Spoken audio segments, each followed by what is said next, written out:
The Joy Behar Show, every night, 10 Eastern, on HLN. The downside of being outspoken is sometimes you get in trouble. I can relate because I've gotten into trouble over my career also.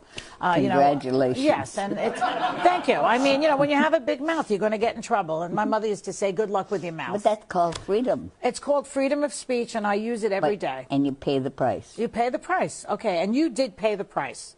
Okay, so like those Israel remarks that you made, and I want people to see what it is we're talking about. So let's watch.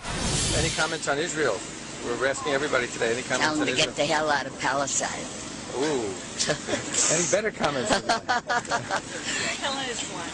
Remember, these people are occupied, and it's their land. It's not German, it's not Poland. So where should they go? What should they do? They go home. Where's the home? Poland.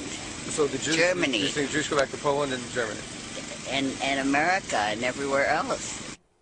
So when you look at that, when I watched that and when I saw it in the first place, I thought to myself that that is an insensitive remark, that Poland and Germany are the exact places that the Jews were put into concentration camps, and that at the very, very least... We fought World War II. I had two brothers, many relatives. Right.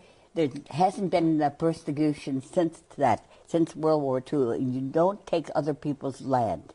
But but do you see the insensitivity of the remark that? No, I didn't realize it would ring that many bells because they've been free ever since. I know, but Germany and Poland, you didn't pick, Alaska. You picked Germany and Poland. I should have said Russia too. Well, Russia had its share of anti-Semitic pogroms also, but they also had 25 million who died in World War II. That's true. But I'm trying to... More than that. Yeah, so, I mean, Germany, Poland, Dachau, Auschwitz, we're talking about... And the United States. And the United States what? I said he said, where should they go? I mean, they didn't have to go anywhere, really, because they weren't being persecuted anymore, but they were taking other people's land. You're talking about the Israelis? Of course. Do you consider yourself anti-Semitic? Hell no. You do not? I'm a Semite. You're a Semite yourself? Of Arab background. Well, I know you're Lebanese background, right? But you're not Jewish. Well, what does that mean? Well, no, you say I'm just trying to clarify. They're not Semites. I mean, most of them are from Europe. The Jews? Yes. Well, okay, but I'm trying to see, if you had a chance to redo the comment, what would you say now? Why do they have to go anywhere? They're not being persecuted anywhere. The Israelis? Okay. Why do they have to go anywhere? The Jews. Well, the question was, any comments on Israel? That's what the question was. And you said, tell them to get the hell out of Palestine. Right. And then the rabbi who was interviewing you said, any better comments? And you said, remember, these people are occupied and it's their land, not Germany's, not Poland. So where should they go, he said. What should they do? And you said, go home. Why do they have to go anywhere?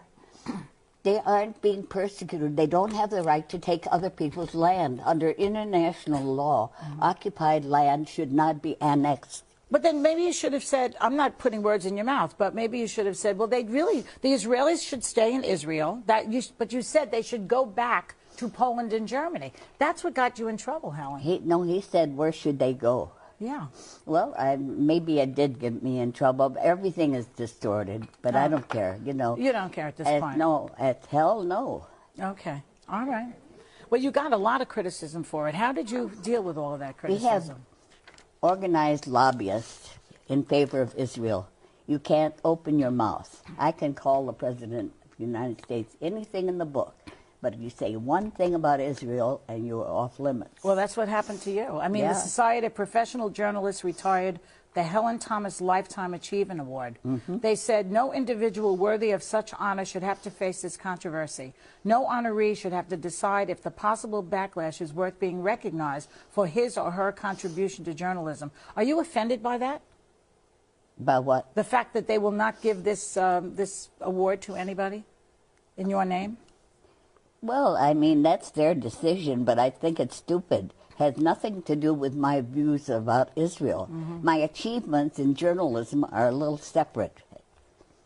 So you have no regrets about what you said, even though I have regrets that everybody's misinterpreted it and distorted it.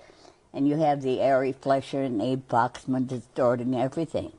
So I certainly knew that, and I should have kept my mouth shut, probably. But you still don't feel that it was insensitive in any way? No. No. I'm sensitive about the Palestinians being pushed around, knocked on the door at 3 o'clock in the morning. Get out of this house in 24 hours. 3 generations in refugee camps.